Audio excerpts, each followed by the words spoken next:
Ministri i Bujqësisë Edmond Panariti ka marrë pjesë në inaugurimin e firmës së grumbullimit të duhanit në Gurin e Zi.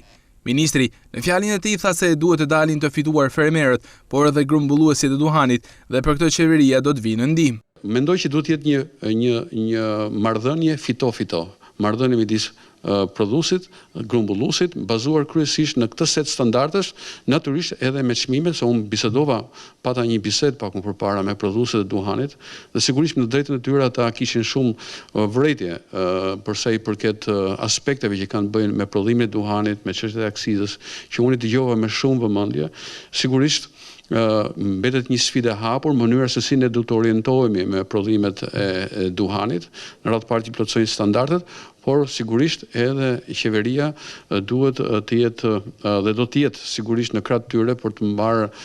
përsipër atë që takon asaj, pra lehtësira fiskale dhe inkurajim të këtij prodhimi. E pranishme ishte edhe ministrja për dialog e Kosovës Edita Tahiri, e cila tha se kjo fabrikë ndihmon në zhvillimin e Shqipërisë dhe e Kosovës. Është kënaqësia ime që të marr pjesë në këtë ngjarje ekonomike,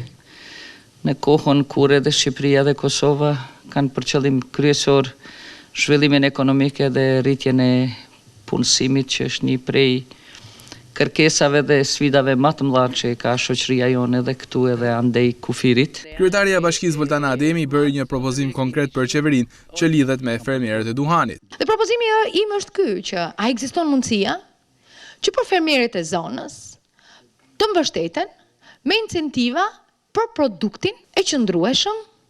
bazuar në standardin i cili kërkohet, në mënyrë që të kemi një partneritet të qëndrueshëm midis prodhuesve dhe atyre që e mbledhin, e përpunojnë, e transportojnë në nivelin ndërkombëtar. Përballja me çmimin e ofertës dhe kërkesës në këtë rast kërkon një lloj moderimi. Lidhur me çmimin për kilogram ende nuk është vendosur dhe kjo do të variojë në bazë të cilësisë së duhanit, ndërsa tashmë fermerët do të duhet të mbjellin vetëm faren Virginia Bright.